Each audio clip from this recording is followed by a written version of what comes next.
Barkada ta, bay dili lang sa tagay. Sa kalipay, sa kasakit, kuyog ta pirme.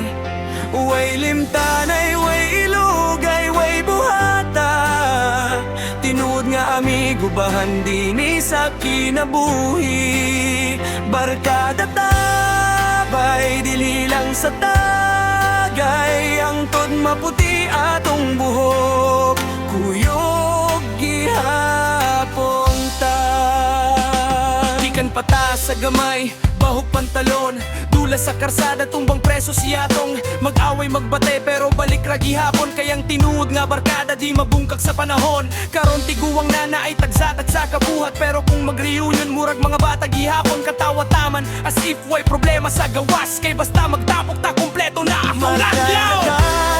Bay dili lang sa tagay, sa kalipay, sa kasakit, kuyog ta permi.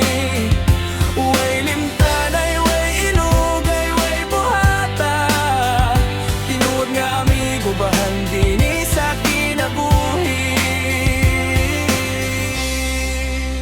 Na ay barkada nga sa kwarta rani mo makig-uban, pero kamo lain mo bisag way piso na gihapon. Sa panahon nga napandol ko kamo niyaga, gipunit ko ninyo way pangutana, way hasol. Utangan ko ninyo dili kwarta kundi kabubuton. Maunang kung kamo nay magkinahanglan ako dayon. Bisan unsa kalisod, bisan unsa kalayo, basta para sa barkada larga tagko. Naatay amigo nga grabe ka pulbahilo mo. Naapoy sa baway hunong og storya libako. Naapoy sa puton pero siya pud muna og tabang. Nagkalain-lain ta pero nagkasinabot gihapon. Maunay lami sa barkada, way pili ay dawatong tanan. Apil ang kabuang og pinuang, kaysa kalibutan nga puno og plastik ug peke. Kamo akong pahulay, kamo akong real na people. Naglana kaayo taog na agian bay, gikan sa way linggaw hangtod sa mga kasakit. Pero aniya pataan nagbarog, nagkatawa kayang barkada nga ligon. Di gud basta mapukan puhon-puhon. Atong mga anak magkaila, magdulapot sila, magbarkada pud unta. Kayang tinuod nga friendship dili matapos, mapasa pa sa